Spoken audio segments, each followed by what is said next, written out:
Well, it is time to celebrate the champs. How is everybody doing? Alongside Jason Mandera, I'm Jay Elson, and this is the 2015 Varsity Sports Championship recap for South Dakota High School football. Jason, we saw records fall along with some epic plays and, of course, the always emotional post-game reaction over 3 action-packed days at the Dakota Dome. You always see something just a little bit different every year, and this year was unique as well, but they were great. And it's time to get started. For the next 30 minutes, we will talk about some of the best games of the weekend. Yeah, let's get started in Class 9B. Harding County and Langford area playing for that 9B title. We pick it up first quarter. Lions already up 6-0. Chance Olson on the QB draw, 16 yards for his second touchdown of the day. And just like that, 12-0 Lions. Well, we knew they had 2,000-yard or multiple 1,000-yard running backs in the backfield, and that's what established it early for the Lions. Lincoln Gibbs took over from there. Early second quarter, he finds a huge hole, 64 yards untouched for the score. Lions extend their lead to 18. Yeah, give them some credit up front. Obviously, they're moving people out of the way.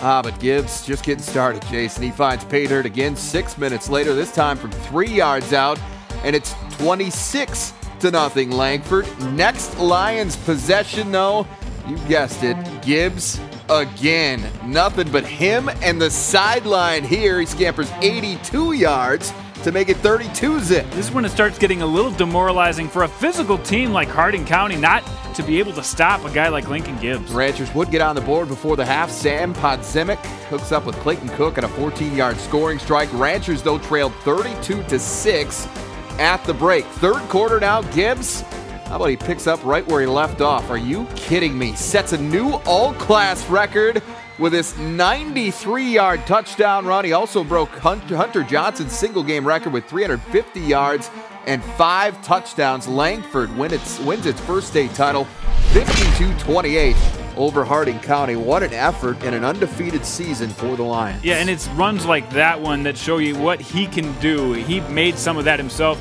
The line deserves a lot of credit as well. All right, let's hear from the champs. How well they get along with each other and play together. And the offseason, we had a terrific offseason, a bunch of guys that went to work.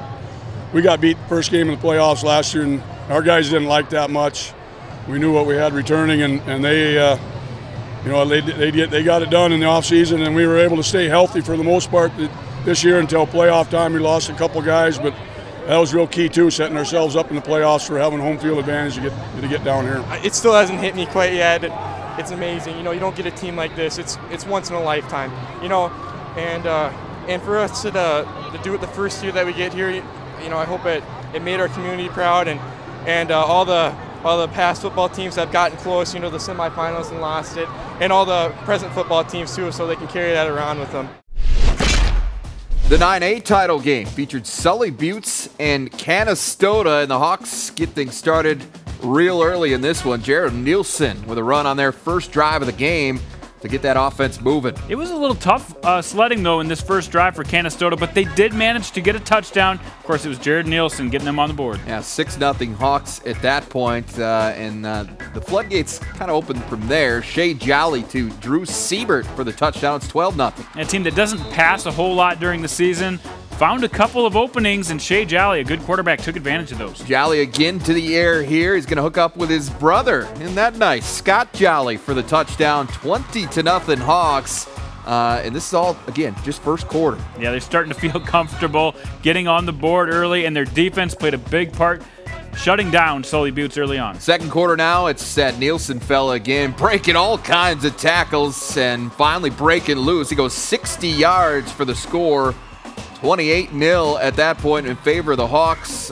Second quarter, later on, again, Nielsen, that fella again. 90 yards this time. He carried 15 times for 255 yards and 3 touchdowns on the day. Canastota rolls to its 4th state title. 56-8 was your final impressive run for the Hawks yet again. So I wasn't expecting to have a bunch of huge runs, but it's just what happened because, my linemen made awesome blocks. My whole team made awesome blocks.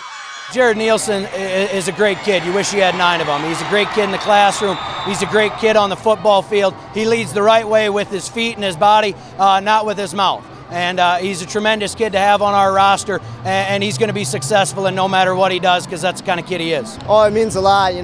Seeing my brother do it back in 2010, my older brothers, they've just been so influential for me, and it feels really good to bring it back to Minnesota. The last 9-man game was the best of the lot. A couple of really good running backs here. Landon Oshner from Woonsocket Western Springs Sanborn Central with a dinged-up ankle. The other guy, Hunter Johnson. A couple of really talented guys here. Early on, though, it's Tucker Kingsbury to Dylan Moore for a 39-yard touchdown, 2-point conversion. Gave the Blackhawks an 8-0 lead. Yeah, things were going the Blackhawks' way. They got a stop right away on their first possession, converted on the pass, but Wolsey Wessington came right back. Back comes Johnson, 5 yards for the touchdown. Their 2-point conversion would fail, so Woonsocket Western Springs Sanborn Central still up 8-6 at that point.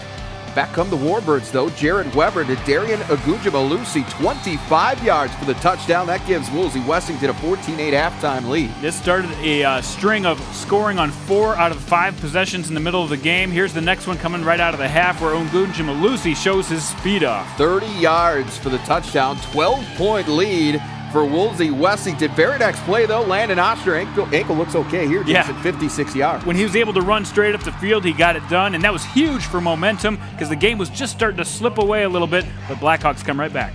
Very next play, as a matter of fact, Hunter Johnson says, I'll see your 56 and raise you 70.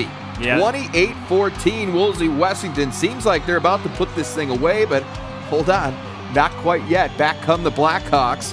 John Whitty tells it in from 5 yards from Kingsbury, and it's 28-22. Not the best shot, but he did come with that away with that catch after the juggle and got it done. Here is the 4th down play for the Blackhawks. The pitch outside, and Aguja-Malusi makes a huge stop, so you think again, this game is just about over, and after converting on a 4th down, the very next play, Hunter Johnson once again gets through the entire defense. There's that man again, Johnson. 31 carries, 303 yards, and 3 touchdowns to lead Wolsey Wessington to its first state championship, 36-32. That 303 yards, by the way, Jason, for about 24 hours was an all-state record or an all-class record. As we mentioned earlier in 9B, Gibbs from Langford ended up breaking that. But what an impressive showing for Wolsey Wessington to come back and avenge a regular season loss to Woonsocket Western Springs Sanborn Central. The line, they told me they were going to block.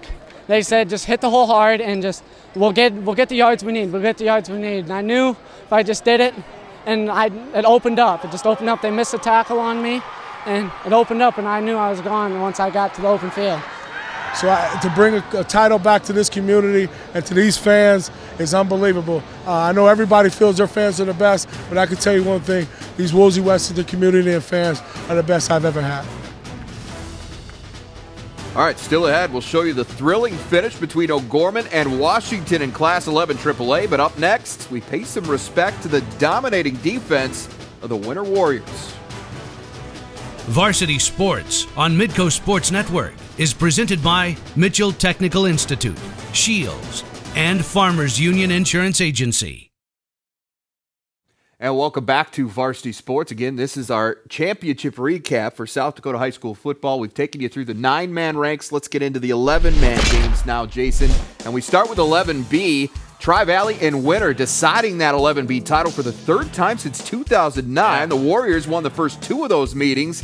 They get off to a good start in this one as well. Windsor-Berry, 36 yards for the touchdown. 7-0 winner. When you teach blocking, take a look at that play. That is how you get it done. Huge hole for Berry. They'd add to that lead in the second. Drew Demers rolls right, finds Riley Frazier, 13 yards for another Warrior touchdown, and it's 14-0. Remember, this Winter team averaged less than 4 passes per game, but they still can do it, folks. And they didn't stop there. Demers sets up the screen for Frazier. 26 does the rest. Finally brought down after a 43-yard pickup. Wow, he was rumbling and getting, again, great blocks downfield. Just a tough team with so many different weapons. That would set up the foreign exchange student, Jonas Brill, for a 30-yard field goal. Had to get that in there. Their Warriors led 24-0 at the half. 3rd quarter, that vaunted Winter defense gets into the act. Jordan Turgeon teams up with Isaac Nas for the sack on Noah Jewett.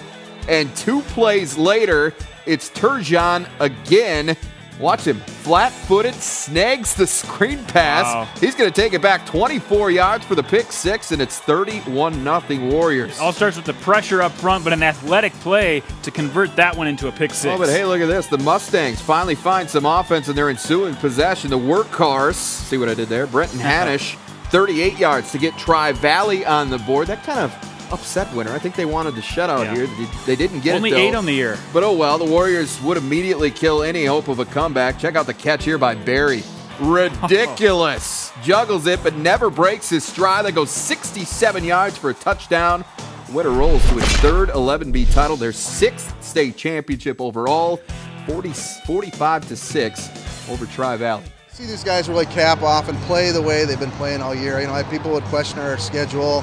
I wonder how, maybe good we are. Well, quite honestly, we're a pretty darn good football team, and they showed that tonight, and really happy for them and proud of them and the way they played.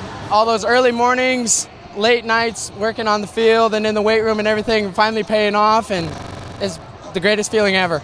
Ever since I was a freshman, watching the seniors themselves win it, that's all I've ever wanted to do is be a state champion of Winter Warriors. I have to say thanks to Windsor and all the seniors that came out. They're amazing people, and these guys had so much heart, and they wanted this so bad. We were just so hungry for it, and it just feels great. It just every state championship does. This one feels amazing. For the second consecutive year, they needed overtime to decide the 11AA title. We've got highlights and reaction from that coming up in a bit, as well as the 11A championship game coming up next. Varsity Sports on Midco Sports Network is presented by Mitchell Technical Institute, Shields, and Farmers Union Insurance Agency.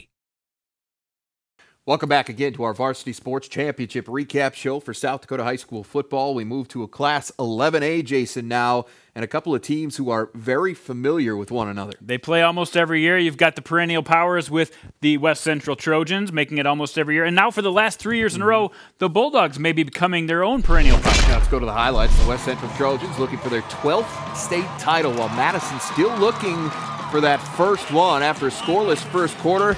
Mitch Hansen going to find Mason Layton on a slant.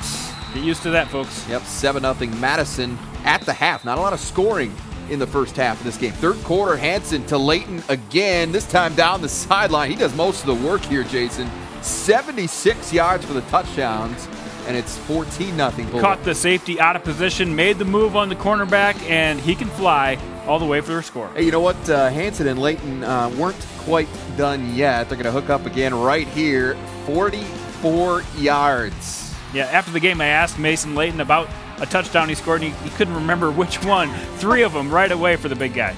All right, fourth quarter now, things start to get interesting. Trojans start a 14-play, 85-yard drive that's capped by this Rechtenbaugh touchdown. That made it 21-7. Trojans on the board, and they would keep on coming, Jason. Yeah, Skinner with the touchdown run here. That pulls them within 7. Yeah, a couple of diving touchdowns, and all of a sudden, back-to-back scores. They're within a score. They're right back in this one.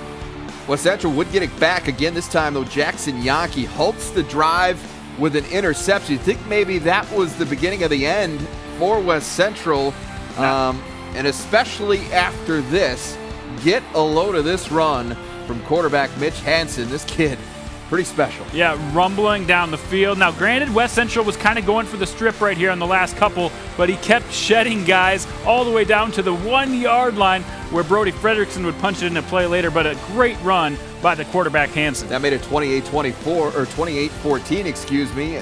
Not over yet, though. Skinner going to hook up with Rechtenbaugh. He crosses the field. Instead of going out of bounds, turns it up the sideline, and they're not going to catch him. Well, they needed to stop the clock. I think Madison thought maybe he was just headed for the sideline, let up a little bit, and there goes Rechtenbaugh. 28-21. West Central would get it back for one last drive, but time runs out, and the third time is the charm for Madison. The Bulldogs finally get that elusive first state title with a 28-21 win. Got a little hairy there at the end, but they hold on for the win.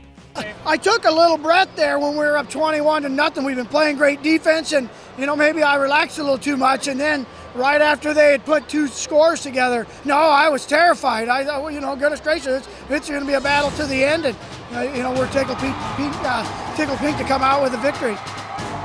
Well, as we mentioned earlier, second straight year that the 11AA title was decided in overtime, and once again, it came down to a 2-point conversion. We'll recap the great battle between Pierre and Yankton after this. Varsity Sports on Midco Sports Network is presented by Mitchell Technical Institute, Shields, and Farmers Union Insurance Agency. Yankton has been through a roller coaster of injuries and adjustments this season, Jason, but there's no question that the low point of their season was being shut out on back-to-back weeks in the middle of the regular season. The first of those donuts came at the hands of ESD rival Pierre. But wouldn't you know it, the Bucks would get their chance to avenge that defeat in the 11AA title game. No shutout this time. Tanner Frick caps the Bucks' opening drive with a 10-yard touchdown run. Yankton jumps in front, 7-0. He's been the biggest playmaker in this class over the last month. Tanner Frick finding a way to get in. Same score late in the second. Quarterback Nate Stevenson sneaks it in from a yard out, and it's 14-0. Bucks shutting out the Govs at the half. Yeah, and a great push by the offensive line. Second half, Pierre started to turn it on. Yeah, they get things going in third. Fourth and goal from the 15. Brevin Kaiser hits Derek Schreiner for the touchdown. The Govs back within 7, and they complete the comeback in the fourth quarter. Kaiser going to do it himself this time. We'd go to overtime, tied at 14. He's done this all year, and especially in the playoffs. Called his own number and found a way to get in the end zone. Yankton would get the ball first in that extra session, and they get the job done. Sheldon Gant from 1 yard out, extra point, put the Bucks on top, 21-14. What's Pierre going to do? We're going to find out. Yeah, right? I'm excited. Now, Pierre gets their chance right here. Kaiser again leaps into the end zone this time to pull the Govs back within 1. But forget the extra point. Go for 2. Jason Papaga elects to go for the win. Kaiser going to roll to his right, look back across the field for his tight end, Joseph King. He's got it, but he can't hang on. Frick breaks it up, and the celebration is on in full force. Yankton claims its second straight 11AA crown, 21-20 in overtime. What a football game it turned out to be. Totally a tale of two halves. Yankton in the first half, Pierre in the second half, but Pierre gambles in that overtime, and it doesn't pay. Did the exact same way last year where they scored first. Brookings came back, went for 2, and missed in the bottom of the 10th, and they get another save. It's just sometimes when you got a rabbit's foot and your kids work hard and they play hard, you'll take it, and we'll take this one. Yeah, it does. It seems like in my mind, after they scored the first time, I'm starting to go, dang, we're going to go overtime again. And that's just what happened. So, but, give our kids a lot of credit. They hung in there, and give Pierre credit. They came back in that second half, went after it. They had a great ball club. And so it was just a great high school football game, and that's what championships are supposed to be made of. And so it was a lot of fun. I don't know, Coach Ligmas found a way. He always does. But we all came together as a team and executed a lot the rest of the games. Feels great. I can barely talk. My voice is gone, but I love it. Love my teammates, love my team. Well, as good as that one was, we might have saved the best for last year. Washington and O'Gorman played an absolute classic in Class 11 AAA. We're going to take you through the highlights when we come back. Varsity Sports on Midco Sports Network is presented by Mitchell Technical Institute, Shields, and Farmers Union Insurance Agency. Well, the first couple of years of 11 AAA have produced a couple of great championship football games, Jason, and this year proved to be no different. Yeah, 2 of the best teams toward the end of the year. Washington with just 1 loss early on. O'Gorman lost 2, but avenged 1 last week. They were trying to avenge another one this week. You see the big guys up front for Washington going against those electric backs for the Knights. Electric backs, one of them quarterback Luke Fridge, and he had that Knights offense clicking a little bit early on. They took a 2-0 lead in the first quarter as Fritsch got them moving, and then they'd finally crack the end zone on the first play of the second quarter. It's Dodie McQuinja from a yard out. Yeah, McQuinja had a good day, and O'Gorman needed to get off to a good start because they play a lot of guys both ways, so they needed that energy early on, and they definitely got it. Warriors come back and answer. Jack Skelhaas finds Ty Smith of the out route. Washington pulls within 3 at 10-7. Later second quarter now, another O'Gorman weapon. How about Jack Peary on the reverse? You usually see him catching passes, Jason, but he showed a little speed, breakaway speed, 50 yards untouched at 17-7. The big guy can move a little bit, got the corner, and no one could catch up to him. Peary getting on the board for the Knights. Trouble here, though. First snap of the second half goes over Luke Fritch's head. Warriors take over inside the Knights' 5-yard line. And as you know, O'Gorman hasn't run a lot of shotgun before this year. They were worried about plays like that, and Washington capitalizes with a short touchdown by Chaden Fitzsimmons. Yeah, he gets in there for 6, and it's a 17-14 game. O'Gorman, though, brings it back down the field, caps off the drive. Fritch for the touchdown. 10-point lead again for the Knights, 24-14, but the Warriors wouldn't go away. Their offense in a groove here. Sophomore Lugan, UTEC kept making big plays, hauls this one in for a 24-yard touchdown as the Warriors pull within 3 again. Fourth quarter now. Oh, look at this one. How about that catch from Ty Smith? His second touchdown of the day, takes it away from Antonio Casiello for the touchdown. Washington has its first lead of the game, Jason, up 27-24. UTEC and Smith each caught 7 balls, really had it clicking. And once again, Warriors take the ball down the field, facing 4th and 2. They're not going to get it as Skelos stopped at the 10-yard line. O'Gorman has 1:25, no timeouts left. Fritz looks left, but Michael Ennels steps underneath for the interception. That seals it. Washington, folks, back on top of the state's biggest class. The Warriors are champs for the 4th time since 2009. They rally past O'Gorman 27-24 in another instant classic in Class 11 AAA. Even going to the locker room, we were down at 10 at half. We believed the whole time. We never once doubted where we'd be. We knew we'd be champions at the end, and man, it's just so happy. I'm so happy right now. I owe it all to the guys around me. I owe it to the guys up front. You know, Jaron, Steven, Will, Bridger and Matt, you know, they played their hearts out. They did everything they could to get us to that point. And those guys on the outside, I mean, they made me look good. And, you know, maybe it looked like I was out there making the plays, but those guys did it tonight. All right, congrats to all 7 high school football champions in South Dakota. Remember to bring it back here next week, though, as we honor our Players of the Year for all 7 classes. That's going to do it for us. For Jason Andera, I'm Jay Elson. We'll see you next time.